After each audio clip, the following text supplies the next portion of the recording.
안녕하세요. 크리스찬 독서실입니다. 오늘은 김병삼 목사님의 성품, 성도의 품격 두 번째 시간입니다. 하나님을 신뢰하기. 성품은 관계에서 출발한다. 한 방송사가 신년 특집 프로그램으로 며느리와 시어머니 천여 명을 대상으로 조사한 고부간의 거짓말을 방영한 적이 있습니다. 며느리가 가장 많이 하는 거짓말 1위는 어머님 벌써 가시게요? 며칠 더 계시다 가세요. 2위는 용돈 적게 드려 죄송해요. 다음엔 많이 드릴게요. 3위는 어머니가 한 음식이 제일 맛있어요. 4위는 전화 드렸는데 안 계시더라고요. 5위는 저도 어머님 같은 시어머니가 될래요 등이었습니다. 시어머니가 며느리에게 가장 많이 하는 거짓말 1위는 아가야, 난 널 딸처럼 생각한단다. 2위는 생일상은 뭘 그냥 대충 먹자꾸나. 3위는 내가 얼른 죽어야지. 4위는 내가 며느리 땐 그보다 더한 것도 했다. 5위는 좀 더 자라 아침은 내가 하마 등의 거짓말을 자주 하는 것으로 조사되었습니다. 서로를 알아간다는 것은 쉽지 않습니다. 특히 고부간과 같은 가까워지기 어려운 관계일수록 서로에 대한 정확한 이해와 지식이 필요하고 알아가려는 노력이 뒤따라야 한다고 봅니다. 때로는 선의의 거짓말도 필요할지 모릅니다. 하지만 거짓보다는 진실이 관계를 더 건강하게 하지 않을까요? 좋은 성품의 사람이 되기 위해 먼저 생각해 보아야 하는 것은 바로 관계입니다. 결론부터 이야기하자면 하나님을 신뢰하는 관계로 들어선 자만이 성품의 사람이 될 수 있다는 것입니다. 그래서 저는 이런 정의를 내렸습니다. 하나님을 신뢰한다는 것이 우리의 성품이다. 그럼 어떻게 하나님을 신뢰한다는 것이 우리의 성품이 될 수 있을까요? 신앙인의 문제가 무엇인가요? 하나님을 믿는다고 말하지만 실제로는 하나님을 신뢰하지 않는 것입니다. 그래서 하나님을 믿음에도 믿는 자로서의 성품이 드러나지 않습니다. 만약 우리가 하나님을 신뢰한다면 어떤 일이 일어날까요? 하나님을 신뢰하는 사람은 자신을 신뢰하게 됩니다. 자신을 신뢰하는 사람은 다른 사람을 신뢰하게 됩니다. 결과적으로 우리의 성품이 나쁜 것은 하나님을 믿지 못하기 때문이요. 자신을 믿지 못하기 때문이요. 다른 사람을 믿지 못하기 때문입니다. 그러나 우리가 하나님을 만난다면, 즉 하나님과의 관계를 통해서 이 신뢰의 성품을 회복할 수 있습니다. 많은 사람이 자신을 비워야만 우리가 바뀔 수 있다고 말합니다. 그러나 저는 우리 속에 있는 나쁜 것을 비워낸다고 좋은 사람이 되지 못한다고 생각합니다. 왜냐하면 아무리 나쁜 것을 비워내도 우리 속에 있는 자아는 또 다른 나쁜 것을 끊임없이 생각하기 때문입니다. 나쁜 것을 죽일 수 있는 것은 비움이 아니라 채움입니다. 우리의 삶이 하나님의 관계로 채워지기 시작할 때 멋지게 변화될 수 있습니다. MBC 보도국의 김상훈 기자가 쓴 워칭이라는 책이 있습니다. 이 책에 보면 아주 흥미있는 이야기를 소개하는데 아마도 이 이야기를 읽고 친구 관계가 깨질 사람이 여럿 있을 것 같습니다. 이 책에 보면 뚱뚱한 사람을 친구로 둔 사람은 자신도 점점 뚱뚱해진다고 합니다. 하버드 대학의 크리스타키스 교수가 32년 동안 12,000명을 추적해 보았더니 친한 친구가 뚱뚱하면 나도 뚱뚱해질 확률이 무려 3배나 높았다는 연구 결과를 내놓았습니다. 뚱뚱한 친구와 얼마나 멀리 떨어져 사느냐는 아무 관계가 없다고 합니다. 내가 그 친구의 모습을 떠올리면 나도 모르게 몸이 뚱뚱해진다는 것입니다. 이 이야기를 듣고 친구 관계를 정리해야 되겠다고 생각하는 분들이 있을지도 모르겠습니다. 하지만 늦었습니다. 이미 친구가 됐다면 그 친구의 모습을 머릿속에서 지운다는 것이 쉽지 않을 테니까요. 우리 신앙에서 하나님과의 관계는 우리가 얼마나 하나님을 생각하고 하나님이 우리의 삶에 얼마나 들어와 계시냐에 따라 달라집니다. 하나님을 믿는다고 하면서도 세상의 베스트 프렌드보다 못하다면 하나님은 우리 삶에 어떤 영향력도 끼칠 수 없습니다. 성경은 우리가 하나님과 관계를 맺을 때 풍성함을 약속하셨습니다. 그 예를 보여주는 말씀이 요한복음 15장에 나오는 주님께서 우리의 포도나무가 되시고 우리는 그 가지에 붙어있는 가지라는 비유의 말씀입니다. 가지가 포도나무에 붙어 있으므로 열매를 맺는 것처럼 우리도 주님과 함께 할 때 열매를 맺을 수 있다는 것입니다. 즉, 우리 삶의 성공과 실패의 여부는 하나님과의 관계에 있다는 말씀입니다. 이러한 원리를 생각하며 요한복음 15장을 묵상하면서 저는 문득 16절 말씀에 멈추었습니다. 너희가 나를 택한 것이 아니요 내가 너희를 택하여 세웠나니 이는 너희로 가서 열매를 맺게 하고 또 너희 열매가 항상 있게 하여 내 이름으로 아버지께 무엇을 구하든지 다 받게 하려 함이라. 그리고 이 말씀에서 놀라운 경험을 했습니다. 사실 저는 제가 하나님을 믿는다고 생각했습니다. 그래서 하나님께 무언가를 기도로 요구할 수 있는 권리가 있다고 생각했습니다. 그런데 이 말씀 앞에서 이런 제 신앙이 송두리째 바뀌게 되었습니다. 완전히 제 삶의 기준이 바뀌게 되었습니다. 저는 제가 목회한다고 생각했습니다. 그런데 아니었습니다. 하나님께서 저를 택하셨고 하나님께서 제가 섬기는 교회를 세우셨습니다. 이 사실 앞에서 저는 조용히 무릎 꿇을 수밖에 없었습니다. 그리고 이런 하나님의 마음을 느낄 수 있었습니다. 그렇구나. 하나님이 나를 부르셨을 때, 하나님께서 이 교회를 세우셨을 때 풍성함에 대한 열매를 이미 우리에게 주셨구나. 아버지의 이름으로 무엇을 구하든지 아버지의 뜻대로 이루어지는 역사를 나를 통해 이루시길 원하시는구나. 하나님은 항상 우리와 가장 가까운 곳에서 관계 맺고 싶어 하십니다.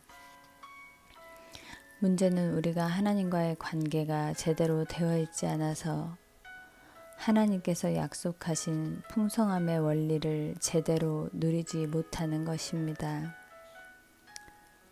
우리가 하나님과의 관계에 관해 이야기할 때 구별해야 할 단어가 있습니다. 그것은 익숙함과 친밀함입니다. 하나님과의 관계를 익숙함으로 생각하는지 아니면 친밀함으로 생각하는지를 구별해야 합니다. 나의 예배는 익숙한가? 아니면 하나님과 친밀함을 느끼는가? 우리 신앙에서 가장 큰 문제는 언제부터인가 익숙해졌다는 것입니다. 익숙해졌다는 것은 다른 말로 편해졌다는 뜻입니다. 혹시 결혼을 하셨다면 부부 생활이 점점 편하십니까? 아니면 점점 불편하십니까? 어떤 분이 저에게 재미있는 농담을 한 적이 있습니다. 목사님, 무덤덤이 무슨 뜻인지 아세요? 무덤에다 덤을 하나 얹은 것이 무덤덤입니다. 무슨 일이든지 무덤덤해지기 시작하면 끝이라고 생각합니다. 결혼 생활도 마찬가지입니다. 같이 사는 것이 무덤덤해지기 시작하면 결혼 생활도 끝내는 종국을 맞이하게 됩니다. 우리가 하나님을 예배하고 하나님을 믿는데 언제부터인가 무덤덤해집니다. 예배를 드리는데 더는 기대감이 사라져 버렸고 우리의 가슴을 울렸던 그 찬양이 더는 눈물이 없는 노래가 되었고 기도하기는 하는데 하나님이 내 기도를 들으신다는 믿음이 사라져 버렸습니다. 그래서 예배의 자리에 있지만 익숙함으로 하나님에게서 점점 멀어지는 것처럼 느껴집니다.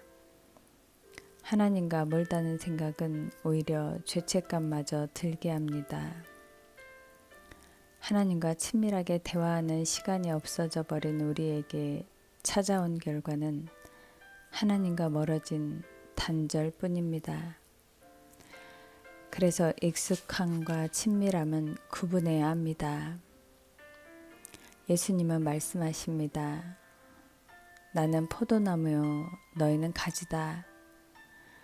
그런데 참 이상한 건 포도나무의 가지가 된 우리가 포도가지가 되어야 하는데 전혀 다른 사과가지나 배가지가 되어 있다는 것입니다. 가지는 가지인데 예수님과 연결되지 않은 가지, 즉 예수님으로부터 영양분을 전혀 공급받지 못하는 가지가 되었다는 것입니다. 이것은 하나님과의 관계가 어그러져 있다는 것을 의미합니다. 그렇다면 단절은 누구의 문제일까요? 요한계시록 3장 20절에서 그 답을 찾을 수 있습니다. 볼지어다 내가 문 밖에 서서 두드리노니 누구든지 내 음성을 듣고 문을 열면 내가 그에게로 들어가 그와 더불어 먹고 그는 나와 더불어 먹으리라. 하나님께서 우리를 부르셨을 때 이미 우리의 문을 두드리고 계십니다. 그렇다면 하나님과 우리와의 관계에서 책임은 누구에게 있는 걸까요? 바로 나에게 있습니다. 내가 문을 열지 않고 하나님을 내 삶의 포도나무로 여기지 않아서 더는 하나님과 친밀함을 느끼지 못하고 점점 더 익숙해지는 것입니다. 누가복음 19장을 보면 삭개오의 이야기가 나옵니다.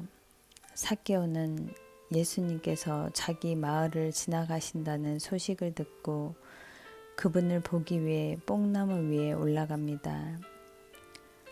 그러나 관계의 문을 여신 것은 예수님이셨습니다. 예수님께서 뽕나무 위에 올라가 있는 삭개오에게 말씀하십니다. 삭개오야 내려오라.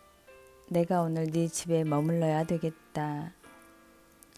예수님을 만나기 위해 뽕나무 위에 올라가 있던 삭개오에게 예수님께서 문을 열어주시고 관계의 터를 만들어 주셨습니다.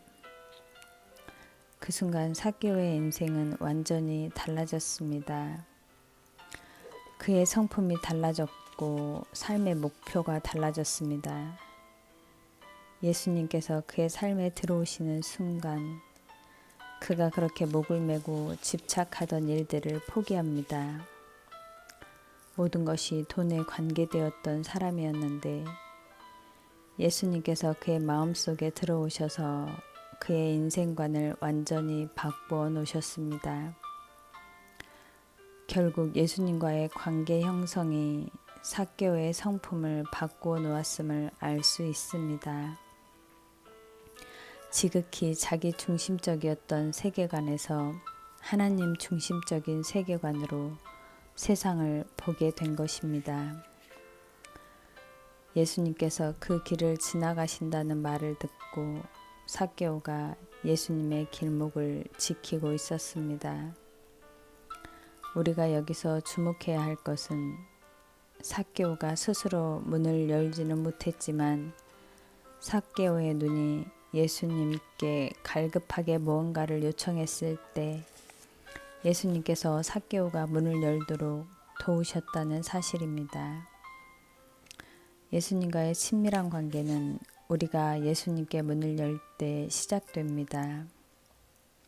우리가 예수님께 문을 열면 우리의 예배는 더 이상 추상적이고 피상적인 예배가 아니라 살아있는 예배가 됩니다. 그리고 예수님이 우리 안에 들어오셔서 우리의 삶을 주장해 주시고 삶의 주인이 되어 주십니다. 우리 삶의 문을 주님께 열 때 주님은 우리 마음 가운데 말씀하시며 우리의 삶을 완전히 바꿔주시는 역사가 일어나게 될 것입니다. 시편은 하나님과 동행하며 친밀한 관계를 맺었던 신앙인의 고백을 담고 있습니다. 시편 46편의 시편 기자는 하나님을 이렇게 고백합니다. 하나님은 우리의 피난처시오 힘이시니 환난 중에 만날 큰 도움이시라.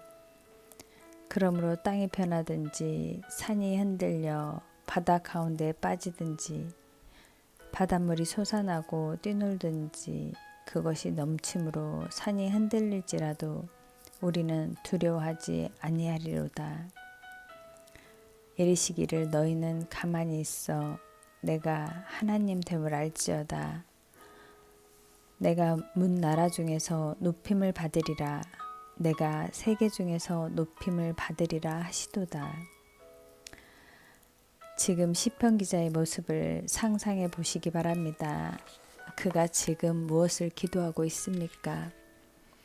하나님이 나의 피난처가 되시고 환난 날에 큰 도움이시고 땅이 변하든지 산이 흔들려 뭡니까?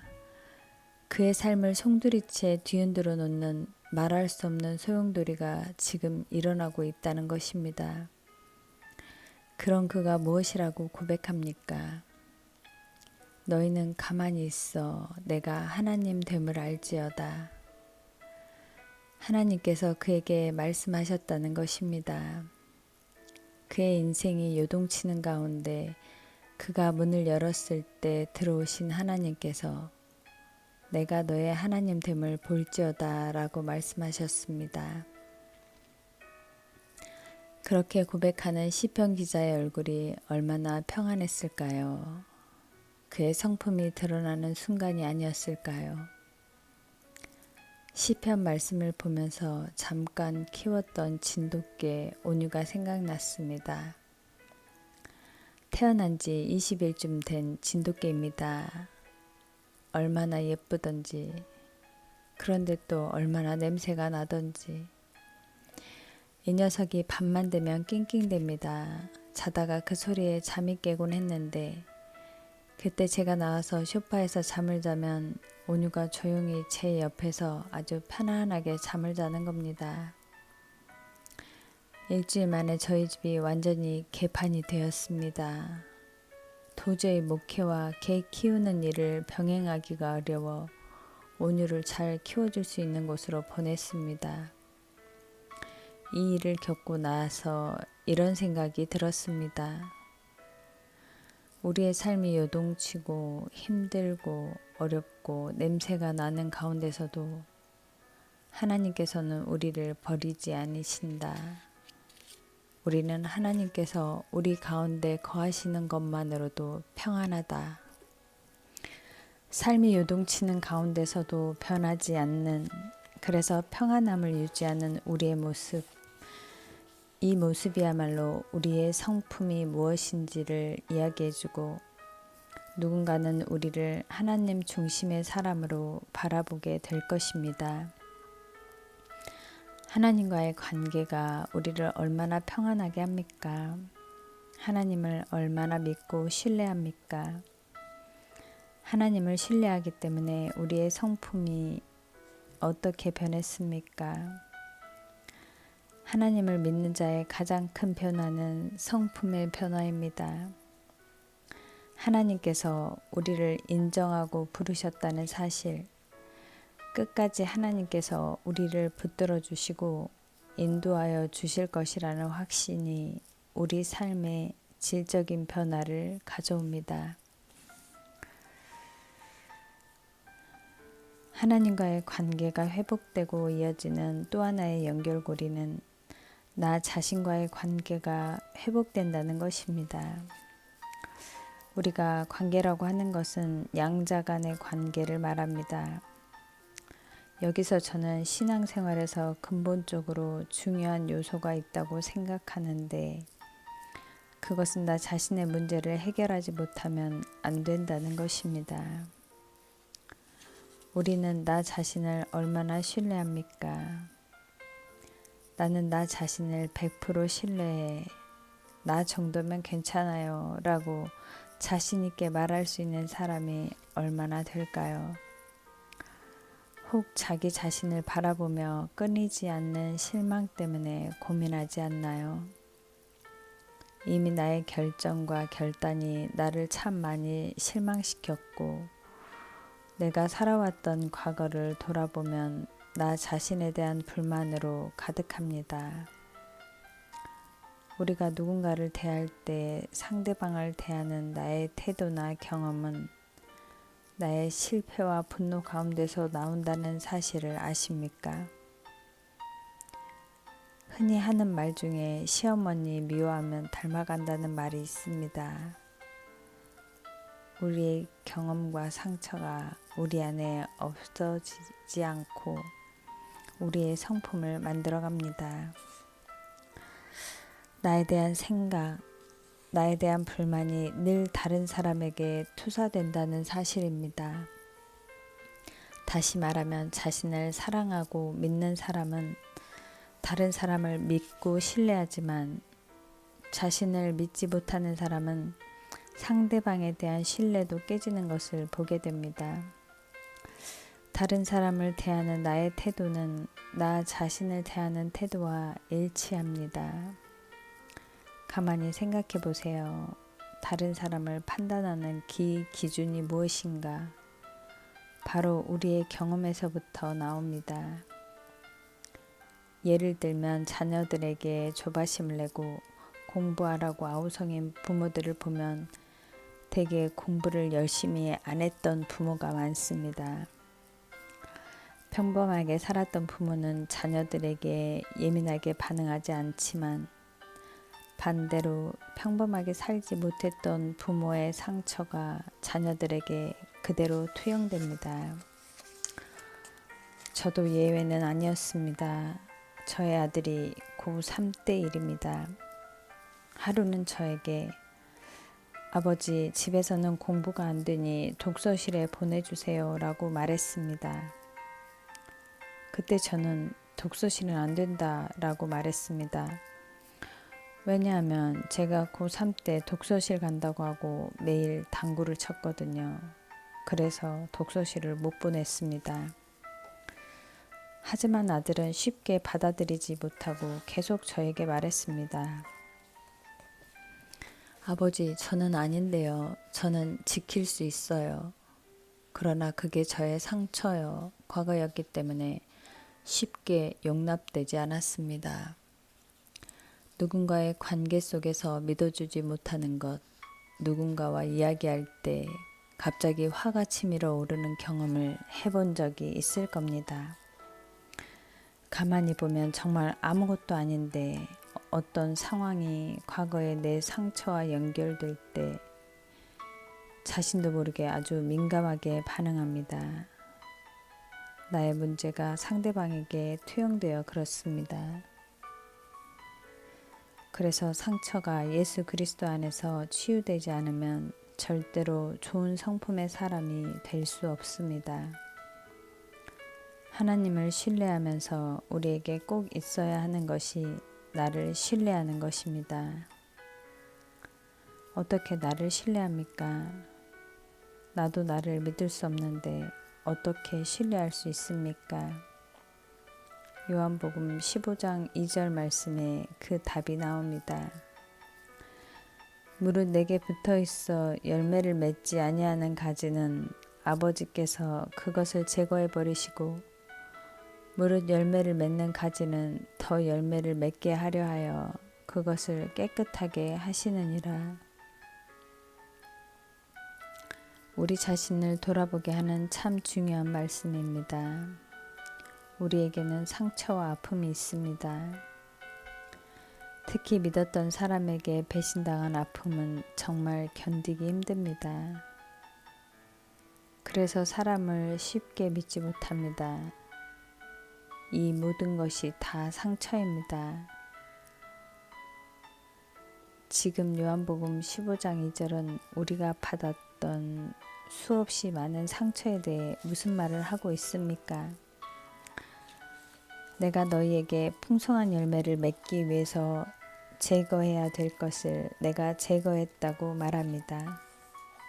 찢어지는 아픔, 잘리는 아픔, 그 상처와 피 흘림, 너희의 인생에서 그 아픔은 너희를 망가뜨리려고 한 것이 아니라 너희가 열매 맺고 깨끗하게 하기 위해서 아버지께서 친히 너희 몸에 손을 댔다는 말입니다. 이것이 믿음으로 고백되기 시작할 때 우리는 이렇게 고백할 수 있습니다. 그렇구나. 내가 내 자신을 신뢰하지 못하고 고통을 겪는 순간에도 하나님은 나를 떠나신 것이 아니었구나. 내 삶의 잘못된 부분을 제거하고 계셨고 나를 만들어가고 계셨구나. 이 고백을 통해 우리는 소망이 생깁니다. 내 삶의 열매가 맺히게 됩니다. 언젠가 이혼을 했던 이들이 찾아와 재혼을 하게 되었다고 결혼 주례를 부탁한 일이 있었습니다. 요즘 이혼한 이들의 재혼을 적지 않게 접하곤 합니다. 저는 이들이 저에게 찾아와 결혼 주례를 부탁할 때 간절히 축복했습니다. 이혼을 하기까지 어떤 과정과 잘못이 있었는지, 어떤 아픔이 있었는지 저는 알지 못합니다. 그러나 얼마나 힘들었겠습니까? 얼마나 큰 고통이었겠습니까? 그래서 이들을 바라보며 이렇게 기도했습니다. 하나님, 더 이상 이전의 상처와 고통 가운데 매달려 사는 것이 아니라 이제부터는 하나님 앞에서 이 만남이 복된 만남이 되게 하시고 이들의 삶에 풍성한 열매가 맺히게 하옵소서. 이 말은 이혼해도 상관없다는 그런 말이 아닙니다. 하지 말아야 될 일이 분명히 있지만 어쩔 수 없이 상처가 생겨서 이 상처가 여전히 아픔으로 남아있다면 회복과 치유를 원하시는 하나님께 기도해야 합니다. 하나님은 우리가 아픔 가운데 살아가기를 원하지 않으십니다.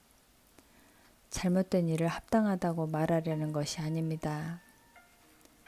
아픔이 있는 사람들을 하나님의 눈으로 바라봐야 한다는 것입니다. 하나님의 눈으로 바라볼 수 있는 새로운 시각이 필요합니다. 자주 부르는 복음성가 중에 너는 내 아들이라 라는 찬양이 있습니다. 힘들고 지쳐 낭망하고 넘어져 일어날 힘 전혀 없을 때에 조용히 다가와 손잡아 주시며 나에게 말씀하시네. 나에게 실망하여 내 자신 연약해 고통 속에 눈물 흘릴 때에 못자국난 그 손길 눈물 닦아주시며 나에게 말씀하시네. 너는 내 아들이라 오늘날 내가 너를 낳았도다. 너는 내 아들이라. 나의 사랑하는 내 아들이라. 언제나 변함없이 너는 내 아들이라. 나의 십자가 고통, 해산의 그 고통으로 내가 너를 낳았으니 너는 내 아들이라.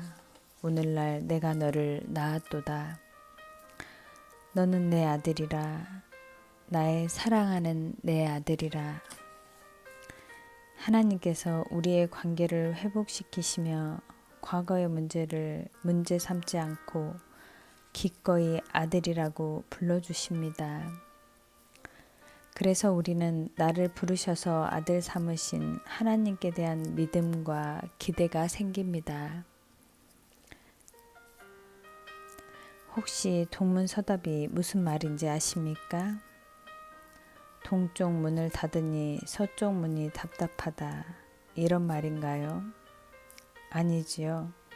우리가 묻는 질문에 전혀 엉뚱한 답을 한다는 것입니다. 하나님의 부르심을 받은 사람들을 가만히 보면 그 인생의 동문서답을 많이 봅니다. 그들이 살아왔던 그리고 꿈꾸고 이루었던 것 때문에 성공도 있고 상처도 있습니다. 이런 인생을 보면 이들을 부르신 하나님의 목적을 발견할 때가 있습니다. 우리의 생각과 전혀 다른 하나님의 놀라운 부르심을 말입니다. 우리는 내가 쌓은 커리어, 스펙, 성공이 깨지면 실패한 것 같고 하나님이 우리를 부르신 것처럼 느낍니다. 그런데 하나님의 목적은 그것이 아닙니다. 우리를 부르셔서 우리를 쓰시고자 하시는 하나님의 기대가 있다는 것입니다. 지금까지는 내 삶이 원수처럼 느꼈는지 모르지만 이제는 완전히 다른 대답을 할 수 있습니다. 하나님이 우리를 부르셨기 때문에 우리의 상처가 더 이상 내 발목을 잡지 못합니다. 내 인생을 나를 이끌어 가시는 하나님의 기대에 맡기기만 하면 우리는 멋진 인생을 살 수 있습니다. 정말 멋진 하나님의 성품의 사람이 될 수 있습니다. 하나님을 신뢰하고 나를 믿을 수 있을 때 다른 사람들과의 관계가 회복됩니다. 나 자신을 신뢰하게 되면 자연적으로 나타나는 현상이 다른 사람들과의 관계 회복입니다. 나는 포도나무요 너희는 가지라. 그가 내 안에 내가 그 안에 거하면 사람이 열매를 많이 맺나니 나를 떠나서는 너희가 아무것도 할 수 없음이라. 하나님의 사랑이 이제 나로 끝나는 것이 아니라 다른 가지된 사람들에게로 전해집니다. 지금까지는 나의 상처로 다른 이들을 보았는데 이제는 하나님의 눈으로 하나님의 사랑과 하나님의 은혜가 그들에게도 있다는 것을 보게 됩니다. 하나님의 관점이 내 안에 생기기 시작합니다.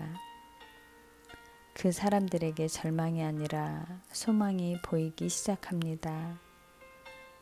하나님 앞에서 다른 이들을 향한 신뢰의 관계, 믿을 수 있는 사람이라는 기대가 생길 때 관계는 회복될 수밖에 없습니다. 예수님께서 베드로에게 걸었던 기대는 참 여러 번 무너졌습니다. 그러나 하나님께서는 그를 믿어주셨고 반석 위에 교회를 세우시겠다고 약속하셨습니다. 다윗도 하나님 앞에 죄를 지었지만 하나님이 다윗을 믿어주셨습니다. 이뿐만 아니라 아브라함도 믿음의 조상으로 부르심을 받았지만 그는 참 많은 실수를 했습니다. 그러나 하나님은 그를 버리지 않으셨고 그를 향한 기대를 놓지 않으시고 끝까지 믿어주셨습니다. 성경에 많은 사람 중 기대를 놓은 사람도 있고 놓지 않은 사람도 있습니다. 기대를 놓은 사람은 하나님의 사랑을 버리고 떠났습니다. 반면에 기대를 끝까지 놓지 않은 사람은 결국 위대한 하나님의 사람이 되었습니다. 하나님의 기대를 놓으며 실패한 인생을 원하십니까? 아니면 하나님의 기대를 놓지 않고 하나님께서 세우시는 믿음의 인생을 원하십니까? 어떤 것을 선택하느냐에 따라 우리의 성품은 완전히 달라집니다. 믿어주고 참아주고 인내하는 사람과 누군가를 판단하고 정죄하는 사람의 성품은 다릅니다. 사도 바울을 사도 바울 되게 했던 것은 바나바 때문입니다. 사람들이 자신을 핍박했던 사도 바울을 믿지 않을 때 바나바는 사도 바울을 추천합니다. 나도 사도 바울 또한 믿음의 아들 디모데를 사람들에게 청구합니다. 비록 나이는 어리지만 나와 같은 동역자로 여겨달라고 요청합니다. 사도 바울은 디모데의 어린 나이를 본 것이 아니라 함께 동역할 수 있는 믿음을 보았습니다. 누군가의 과거를 알고도 그 사람을 신뢰한다는 것은 참 쉽지 않습니다. 좋은 성품, 좋은 기대를 가진다는 것은 나의 기대를 말하는 것이 아닙니다. 우리의 기대를 내려놓고 하나님의 기대를 바라보는 것입니다. 제가 만나교회 담임 목사가 됐을 때 많은 사람이 우려했던 것이 바로 이 신뢰에 대한 부분이었습니다. 그때 만나교회에는 40여 분의 장로님들이 계셨습니다. 다 우리 아버님과 같은 목회 세대요. 그 중에는 제가 아주 어렸을 때부터 저의 모습을 아는 분들도 계셨습니다. 그런데 그분들이 저를 담임 목사로 신뢰하고 믿어주셨습니다. 다른 사람들을 만나면 만나교회 담임 목사인 저를 자랑하셨습니다. 이렇게 제가 목회를 잘할 수 있는 이유는 많은 사람에게 믿음과 신뢰를 받았기 때문이 아닐까요? 그런데 목회하면서 저에게 있는 상처를 보게 되었습니다. 저를 믿어준 교인들과 장로님들 때문에 제가 목회를 하게 되었는데 어느 순간부터 제 기대에 미치지 못하거나 제 마음대로 되지 않는 것 때문에 힘들었습니다. 가만히 보니까 저희 아버님을 보면서 참 힘들어했던 목회 현장이 저에게 다 상처가 되었던 것입니다. 요즘 그렇게 기도합니다. 제 마음에 드느냐의 문제가 아니라 하나님께서 택하신 사람들로 보게 하시고 지금 저에게 보내주신 사람들을 동역자로 보게 하여 주십시오. 그 사람을 향한 하나님의 사랑을 보게 하여 주십시오. 우리를 부르시고 우리와 관계하는 모든 일을 부르신 이는 하나님이십니다. 그리고 그분께서 우리 삶에 풍성한 열매가 맺혀지기를 원하십니다. 이 믿음을 가지고 나아갈 때 우리의 관계는 놀랍게 회복될 것입니다. 이 믿음을 소유한 자가 세상 속에서 하나님의 성품으로 온전히 서게 될 것입니다. 감사합니다.